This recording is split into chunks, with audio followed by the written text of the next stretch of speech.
या सगळ्या नियमांच्या विपरीत जाऊन जर कुठल्या लायसन्स सावकाराने अशा पद्धतीने कोणावर कर्ज लादलं असेल त्यांनीही तक्रार करावी। आम्ही कारवाई करून नियमानुसार त्या ठिकाणी त्यांना पूर्ण रिलीफ देऊ आणि अशा प्रकारे चुकीचं जर काम कोणी करत असेल तर त्यांचा सावकारीचा लायसन्स देखील रद्द होईल आणि फौजदारी कारवाई देखील त्या ठिकाणी करण्यात येईल।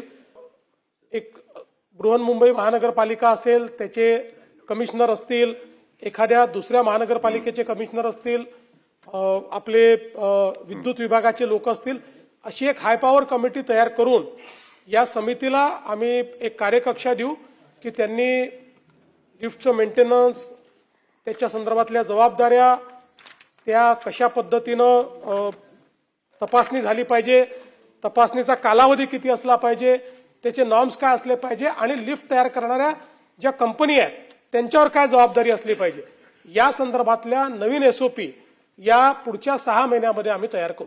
ते सायकलच्या अनुसार आपण 90% पोहोचतो। 85% जरी यावर्षी दिसत असलो तरी पुढच्या वर्षी आपण 90% 92% पोहोचतो। पण तसंच एकूणच हा जे हेड आहे म्हणजे अल्पवयीन असतील किंवा महिला असतील या सगळ्यांना शोधण्याकरता स्पेशल मोहिमा या आपण हातामध्ये घेतलेल्या आहेत।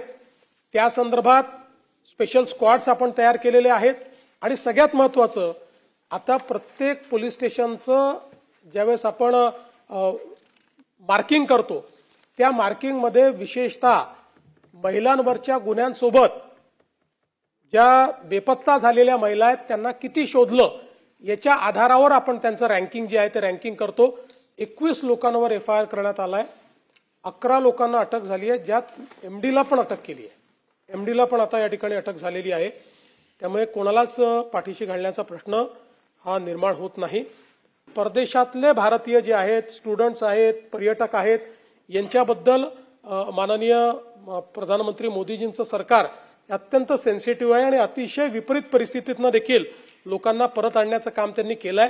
त्यामुळे केंद्र सरकार पूर्णपणे या बाबीवर लक्ष ठेवून आहे आणि लोकांची सुरक्षितता आणि युद्धाची परिस्थिती यातनं लोकांना परत आणण्याकरता सगळ्या उपाययोजना केल्या जात आहेत। सगळ्या लोकांना या ठिकाणी सुरक्षित परत आणण्याचं काम हे केंद्र सरकार करेल आणि राज्य सरकार सातत्याने त्याचा पाठपुरावा करत राहील।